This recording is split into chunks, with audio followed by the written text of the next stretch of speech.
The bullet left his rifle before he even exhaled. 100 yards down the muddy trail, a Japanese soldier dropped without a sound. Behind him, for more kept coming. He had no radio, no backup, no orders that mattered anymore. Just 37 rounds left and a decision that would either save hundreds of lives or end his own in the next 6 hours. This is the story of a man who was told to run and chose to stay. A story about one rifle, one trail, and 45 enemies who never expected what was waiting for them in the jungle darkness. New Guinea, September 1943. The island was a nightmare painted green. Thick jungle canopy blocked out the sun for days at a time. Rain fell in sheets so heavy it drowned voices 10 feet away. Malaria killed more men than bullets. Dysentery turned soldiers into walking skeletons. Leeches clung to every exposed inch of skin. Mud swallowed boots whole. Fungus grew on rifles, on uniforms, on skin. Men developed jungle rot that ate through their feet until bones showed. The heat was suffocating. The humidity turned every breath into labor. And somewhere in all that green hell, 2 armies were tearing each other apart one ridge at a time. The Allies were pushing north along the coast toward the Japanese strongholds at La and Salamaua.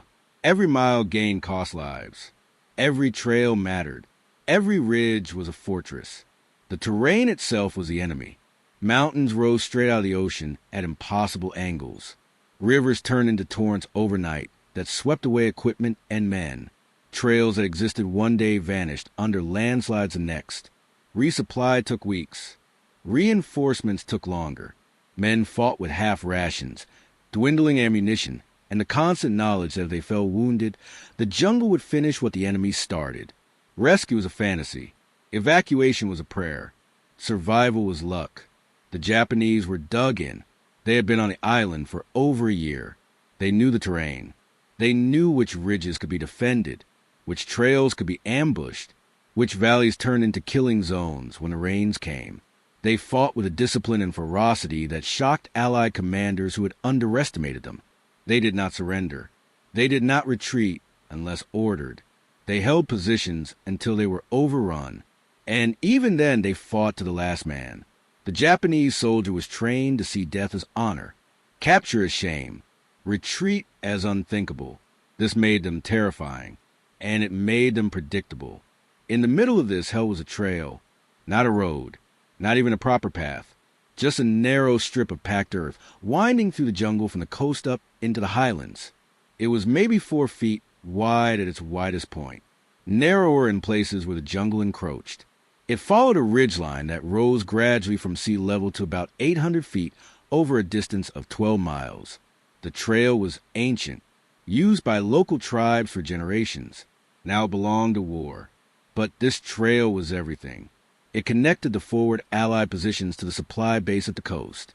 Without it, 2 companies of Australian and American troops would be cut off, surrounded, and starved into surrender or death. 200 men, 200 lives. Medical supplies moved up that trail. Ammunition moved up that trail. Food, water, reinforcements, everything. If the Japanese took that trail, they would not just cut off 2 companies. They would collapse an entire section of the Allied advance. They would force a retreat that could take weeks to recover from. They would gain momentum. They would win.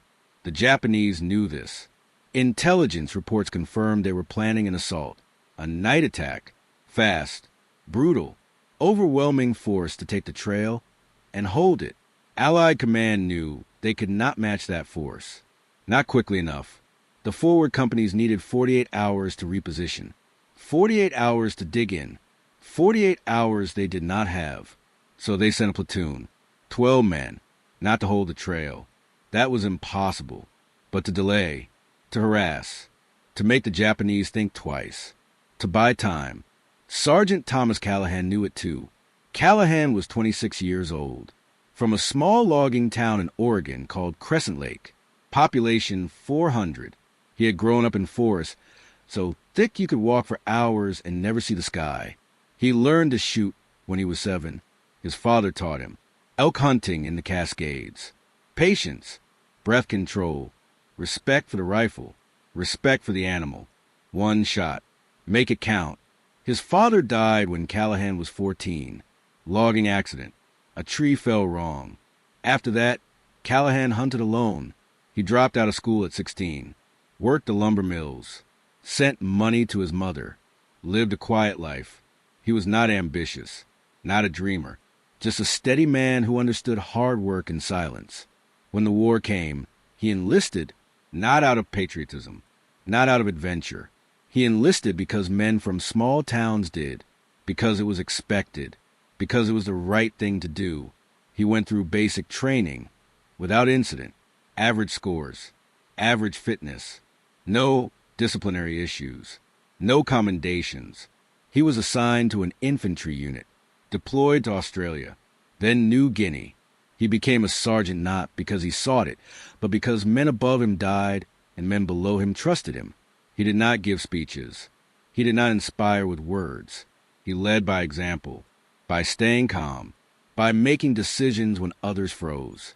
He had been in New Guinea for 4 months, long enough to have buried friends, long enough to know the smell of gangrene and the sound of mortars in the rain, long enough to understand that survival here was not about bravery. It was about small decisions, when to move, when to freeze, when to shoot and when to let an enemy pass, because engaging meant giving away your position. He had killed men, 11 that he was certain of, maybe more. He did not think about it. Thinking about it made you slow, made you hesitate. Hesitation killed you. On the morning of September 17th, Callahan's platoon received the order they had been dreading. A large Japanese force had broken through the western perimeter. They were moving fast. Intelligence estimated 50 to 70 men. Well armed, well led, heading straight for the trail. Command estimated they would reach it by nightfall. If they took it, the forward companies would be isolated. 200 men trapped without resupply, without evacuation routes, without hope. The platoon's orders were simple. Get to the trail. Delay the enemy as long as possible. Then fall back to the secondary defensive line 5 miles east. Do not engage in a prolonged fight. Do not get surrounded. Delay and retreat. That was the doctrine. That was survival. Lieutenant Graves gave the briefing. He was 23, fresh from officer training. This was his first command. He tried to sound confident, but his voice had an edge, a tightness. He knew what they were being asked to do. He knew the odds. 12 men against 70. In the jungle, at night. It was not a mission. It was a sacrifice. But he did not say that.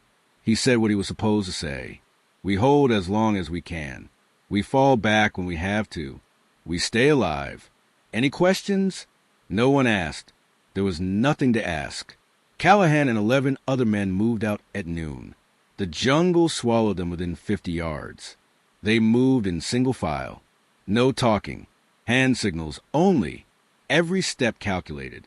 Boots placed carefully to avoid snapping sticks. Eye scanning. Ears straining. The jungle was loud, but if you listened correctly, you could hear what did not belong. The trail was 3 miles west through the thickest part of the jungle. Normally that would be an hour's walk. Here it took them 4. The terrain was brutal. Steep slopes, thick undergrowth, vines that wrapped around ankles, roots that tripped, mud that sucked boots down, insects that bit and stung. By the time they reached the trail, the sky was already darkening. They were exhausted, soaked in sweat, breathing hard. But they were there. The trail was exactly where the map said it would be. A narrow cut through the vegetation, barely wide enough for 2 men to walk side by side. It ran north-south along a ridgeline. To the east, the ground dropped away into a steep ravine choked with vines and rotting logs. To the west, the jungle rose up in a tangle of roots and bamboo thickets. Visibility was maybe 30 yards in either direction before the trail bent out of sight. The canopy overhead was thick. It would be full dark in an hour. After that, the only light would be whatever the moon could push through the leaves. Maybe none. Lieutenant Graves set up a hasty defensive position. He placed 2 men on the northern approach where the trail curved around a thick stand of bamboo. 2 more on the southern approach about 50 yards down where the trail narrowed between 2 large mahogany trees. The rest, he spread out in pairs along the ridgeline overlooking the trail. Overlapping fields of fire. Basic infantry tactics. Callahan was paired with a kid from Brooklyn named Daniels. 19 years old. First deployment. He had been in country for 6 weeks. Nervous hands. Always talking to fill the silence. Always asking questions. Callahan found him exhausting, but the kid tried hard. That counted for something. They dug shallow fighting positions just off the trail. Not foxholes. The ground was too root-choked for that. Just depressions behind fallen logs and between the thick buttress roots of the mahogany trees. Enough to give cover. Enough to stay hidden. Daniels kept asking questions while they worked. How many do you think are coming? What if they have mortars? What if they flank us? What if we get cut off? Callahan answered in short, quiet sentences. We'll see them first. We'll slow them down. Then we'll move. He did not say what he was thinking. That if 70 Japanese soldiers hit 12 Americans in the jungle at night, doctrine would not matter. Firepower would not matter. Only luck would matter. And luck ran out. As darkness fell, Lieutenant Graves called the men together. One last briefing. The word from command was clear. Hold until contact. Fire until the enemy commits to assault. Then break contact and fall back. No heroics. No last stands. This was a delaying action, not a battle. Graves looked each man in the eye. Do you understand? They all nodded. They all understood. They all knew it was a lie. Because everyone there understood what falling back actually meant. It meant running through the jungle in the dark. It meant the Japanese would take the trail. It meant 2 companies of Allied soldiers would be cut off and destroyed. It meant the offensive would stall. It meant weeks of progress would vanish. It meant friends would die. It meant failure. But they nodded anyway because orders were orders. Callahan said nothing. He checked his rifle. M1 Garand. Semi-automatic. 8-round end-block clips. Effective range 300 yards. He had 4 clips in his pouches. 32 rounds total. 2 Mark II fragmentation grenades on his belt. A canteen half full of chlorinated water that tasted like metal. A bayonet he had never used and never planned to. A compass. A field dressing. That was everything. He cleaned the rifle's action one more time. Wiped the moisture off the barrel with a rag. Checked the sights. Worked the bolt. Then he sat down behind his log and waited. The jungle at night was never silent. Insects screamed in rhythmic waves. Frogs croaked in wet, pulsing chorus. Branches creaked. Leaves rustled.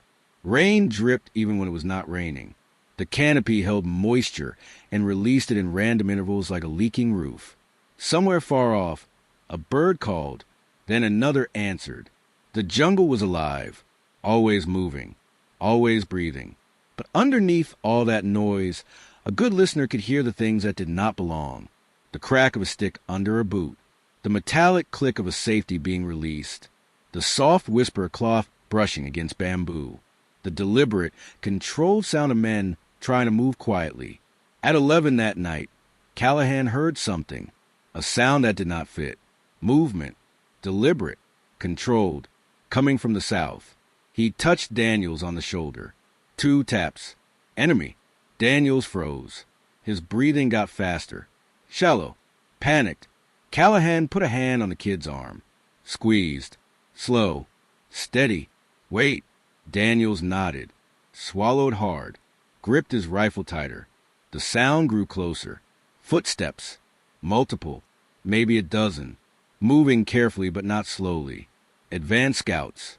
Callahan peered through the undergrowth. The trail was a slightly lighter shade of black against the darkness. And then he saw them. Shapes. Low. Moving in single file. Japanese infantry. Light packs. Rifles slung across their backs. One man in front with a drawn pistol. They were 20 yards away. Moving like professionals. Disciplined. Silent. Dangerous. Callahan did not move. Did not breathe. His finger rested on the trigger guard. Not the trigger. Not yet. The lead scout stopped. Raised a hand. The others froze instantly. Perfect discipline. The scout scanned the jungle. Left. Right. Listening. He was good. experienced. He sensed something.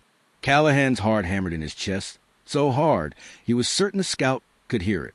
The scout was looking directly at Callahan's position now, 10 yards away, close enough to see a silhouette if Callahan moved, close enough to hear a breath if Callahan exhaled.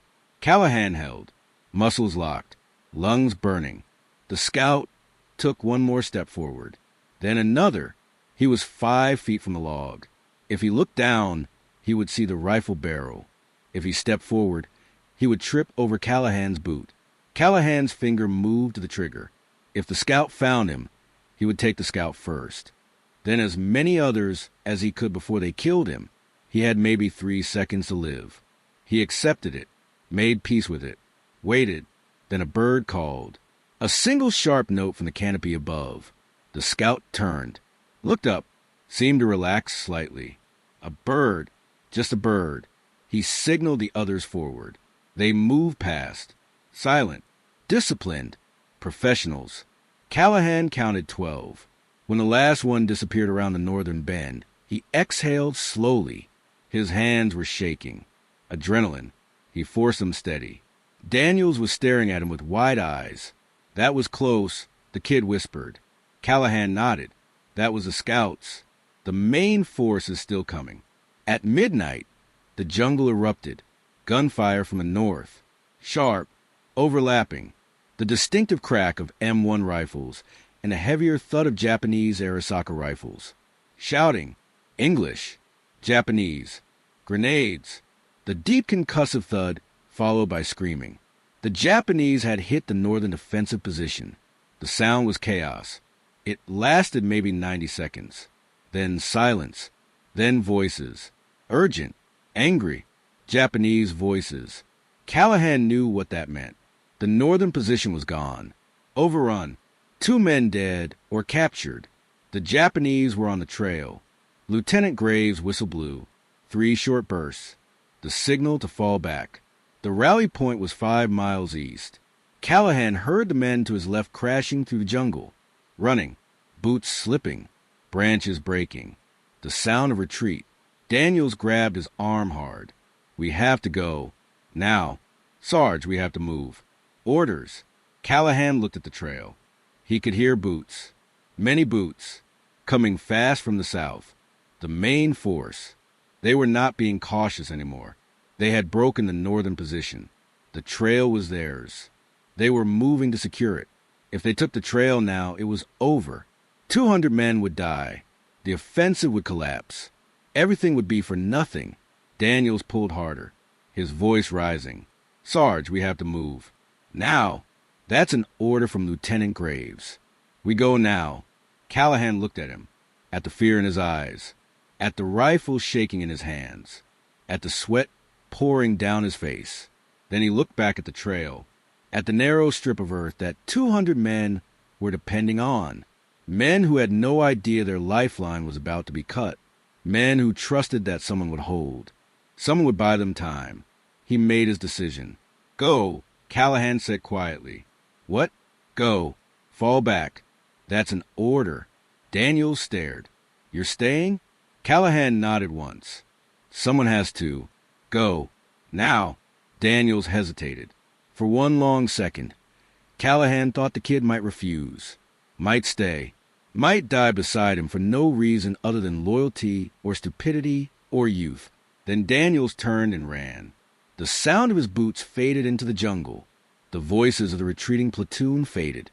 And then there was only the night, the insects, the dripping water, and the sound of boots coming closer. Callahan was alone. He adjusted his position, moved the log slightly to get a better angle on the southern approach, pulled the rifle tight into his shoulder, laid out his 4 clips on the log in front of him in a neat row. 8 rounds each. 32 total. He had 2 grenades on his belt. A knife he would not need. That was all. No backup. No radio. No reinforcements. No plan except to hold this trail for as long as 32 rounds and 2 grenades would allow. He thought about his mother. About Crescent Lake. About the forest he would never see again. Then he stopped thinking. Thinking was a luxury. He focused on the trail.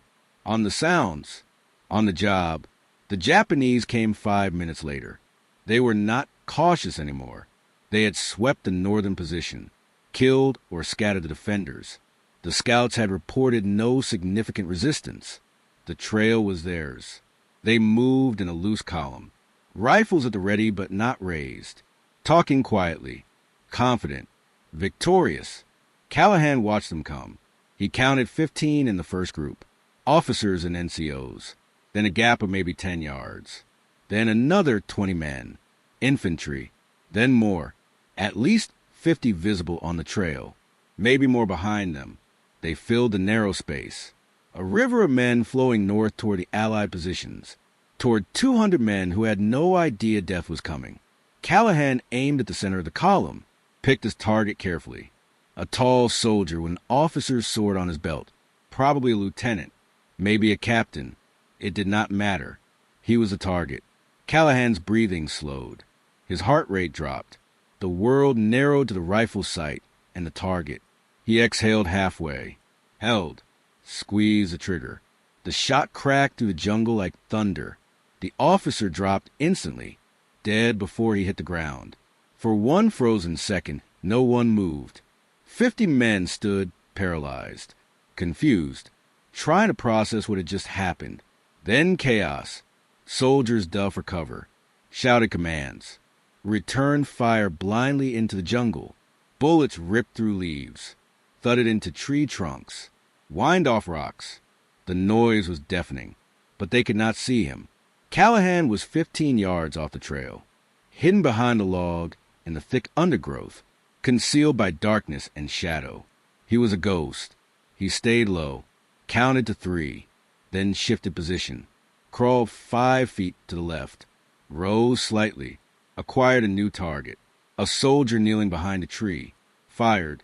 The man jerked and fell.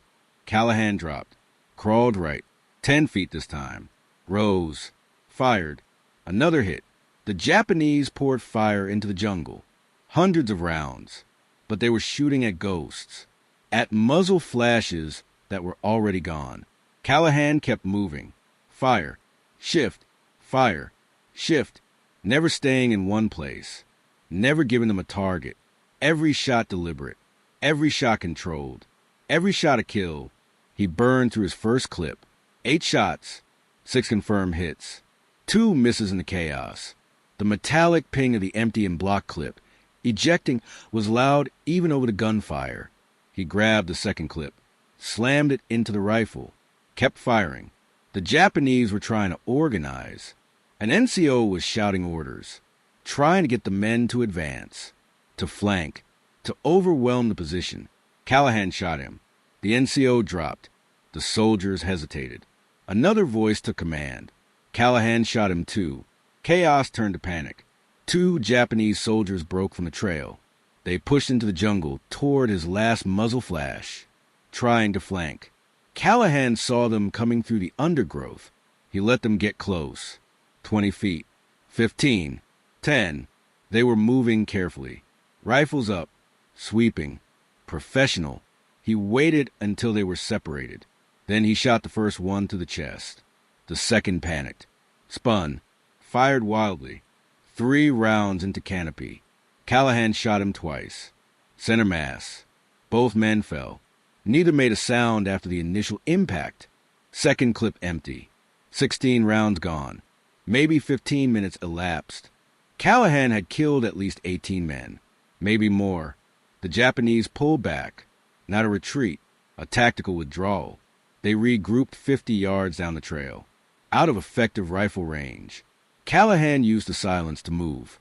He crawled north along the ridgeline, 30 yards, slow, deliberate, found a new position behind a massive tangle of exposed roots from a fallen tree. Better cover, better angle. He reloaded his third clip. 16 rounds left. 2 grenades. He checked his watch. 12:30. He had held the trail for 30 minutes. He needed to hold it until dawn. 5 more hours. Impossible. He could hear the Japanese arguing. Voices sharp. Disagreement. Someone wanted to push through. Overwhelming force. Accept casualties. Take the trail. Someone else wanted to wait for daylight, avoid more losses, assess the situation. Someone wanted to call for mortars or machine gun support. Callahan knew what was coming. They would probe, test his strength, try to draw fire, figure out how many men they were facing, try to identify positions. Then they would come with everything. They sent 3 men, scouts, the best they had, moving carefully, spread out, using every bit of cover. One move along the trail. The other 2 flanked through the jungle on either side, 20 yards apart, far enough that one shooter could not engage all 3, close enough to support each other. They were trying to triangulate his position, draw fire, locate him. Smart tactics. Callahan watched them through the undergrowth. They were very good, trained jungle fighters, patient, experienced. The center man reached the spot where Callahan had been during the first engagement, stopped, examined the ground, found shell casings, signaled the others. Nothing here. He moved. The position was abandoned. The flankers moved forward, converging, tightening the net. Callahan aimed at the one on the left, the one moving through the thick bamboo, fired.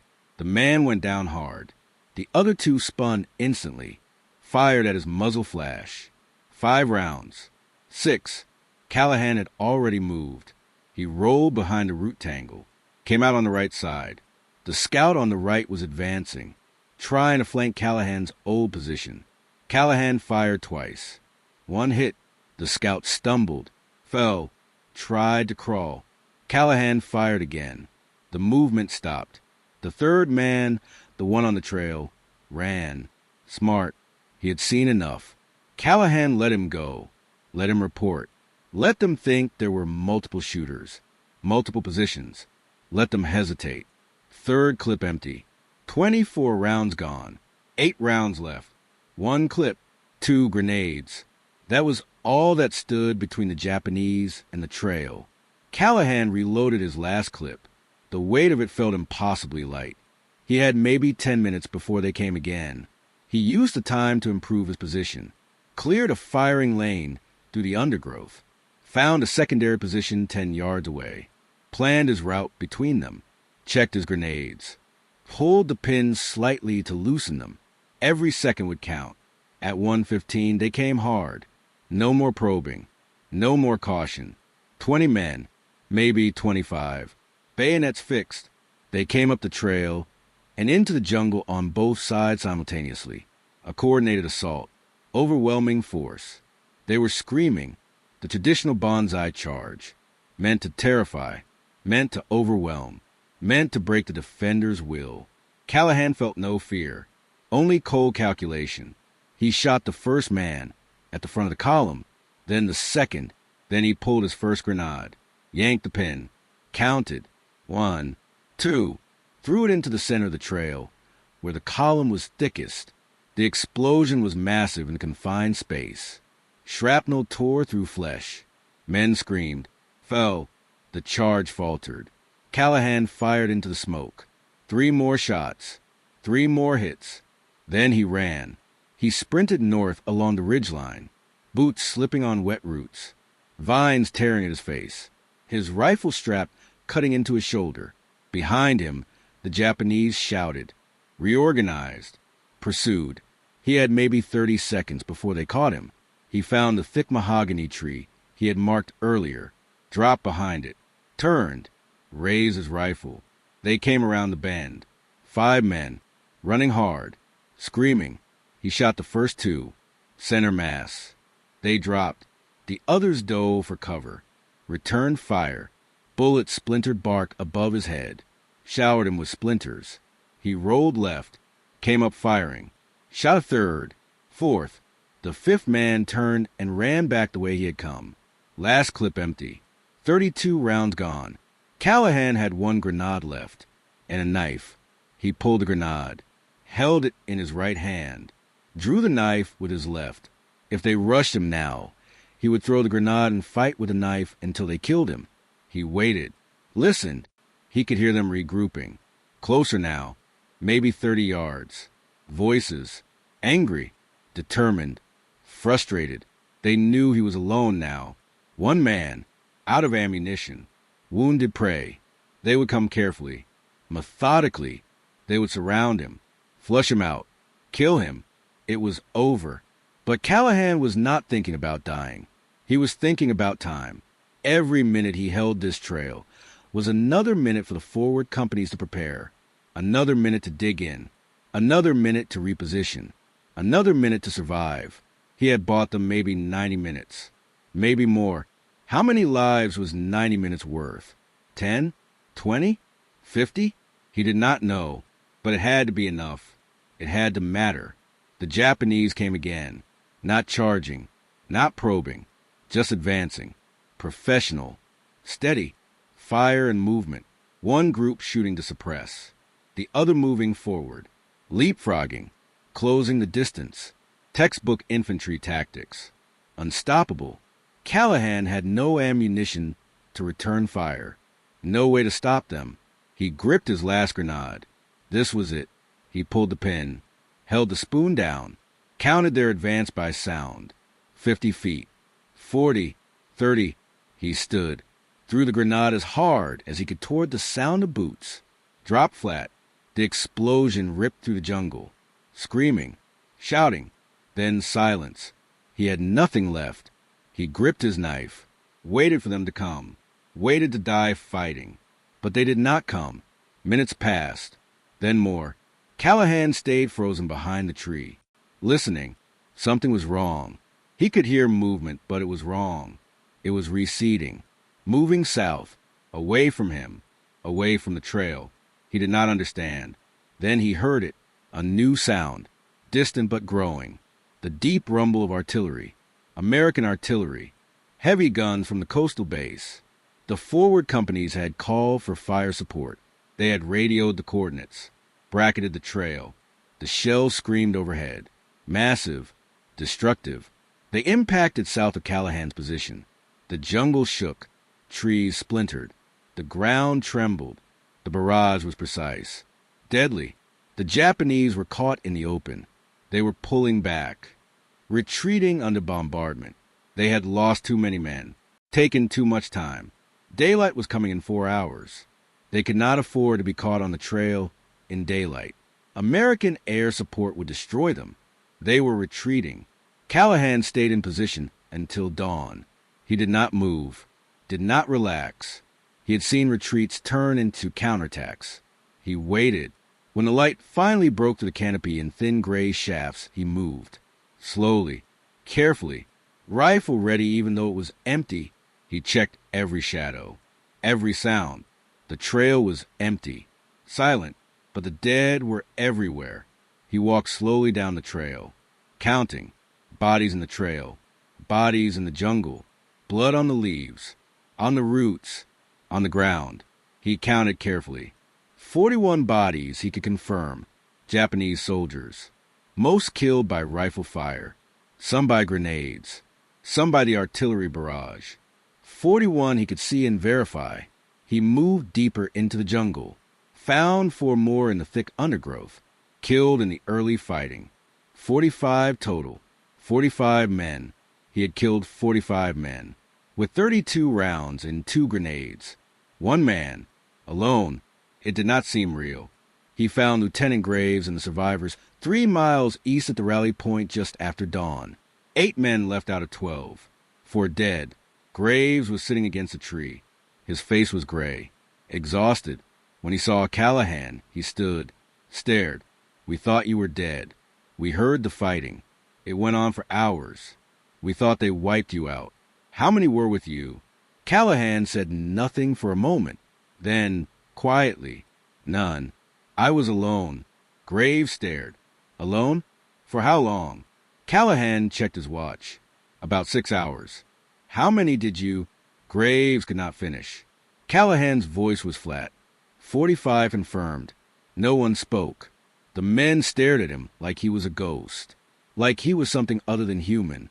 Daniels was there, the kid from Brooklyn. He looked at Callahan with something between awe and terror. "You stayed," he whispered. "You stayed alone." Callahan handed over his empty rifle, sat down heavily. His hands were shaking now. Delayed shock. Adrenaline crash. Someone gave him water. He drank. Someone asked if he was wounded. He shook his head. Just tired. So tired. The after-action report listed engagement as a platoon-strength offensive action with an estimated enemy force of 50 to 70 engaged.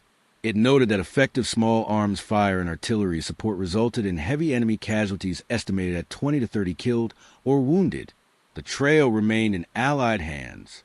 The forward companies were successfully resupplied. The offensive continued without delay. Friendly casualties were listed as 4 killed in action, 0 wounded. The report was filed, archived, forgotten. Thomas Callahan received a Silver Star for valor 6 weeks later. The citation was generic, for conspicuous gallantry and intrepidity in action against the enemy. It did not mention that he had disobeyed orders. It did not mention that he had stayed when he was ordered to retreat. It did not mention 45 dead. He accepted the medal in a brief ceremony, said nothing, pinned it to his uniform, forgot about it. He never spoke about what happened on the trail, not to his platoon, not to officers, not to journalists who came looking for stories. After the war, he returned to Oregon, to Crescent Lake, to the forests. He worked the lumber mills again, married a woman from town, had 2 children, lived a quiet life. When people asked about the war, he said it was over. That was all. Just over. He died in 1987 at the age of 70. The Silver Star was in a box in his closet. His children found it after he passed. They asked their mother what it was for. She said she did not know. He never told her. But the story survived. Soldiers talk. Story spread. The men who were there told others. Daniels told everyone. Lieutenant Graves wrote letters. The trail became legend. The man who held it became myth. 1 soldier, 1 rifle, 32 rounds, 45 dead, 6 hours alone. It should not have been possible. By every measure of tactics and doctrine and logic, it was impossible. But it happened because Thomas Callahan understood something that transcended orders and doctrine. He understood what mattered, not survival, not following rules, not even victory. What mattered was the 200 men who depended on that trail. Men he would never meet. Men who would never know his name. Men who lived because he stayed. That understanding, that clarity, that absolute moral certainty gave him something more powerful than ammunition. It gave him purpose. War is full of moments like this. Moments that defy explanation. Moments where one person changes everything. Where the rules say it cannot be done and someone does it anyway. These moments do not happen because of training or tactics or superior firepower. They happen because one person decides that some things are worth dying for, that some stands must be made, that some lines cannot be crossed. Thomas Callahan was not a hero because he killed 45 men. He was a hero because he knew what was right and did it regardless of cost. Because he understood that leadership is not about rank or orders. It is about making the hard choice when no one is watching. It is about standing when everyone else runs. It is about knowing that your life matters less than the lives it can save. The trail is still there, overgrown now, reclaimed by the jungle. The logs have rotted into soil. The shell casings have rusted into dust. The bodies have long since returned to the earth. But the story remains. The story of a man who was told retreat was mandatory and chose to stay. A man who held a line that could not be held. A man who proved that sometimes one person is enough. If you want more stories of impossible courage and the soldiers who changed history, subscribe now and tell us where you're watching from in the comments below.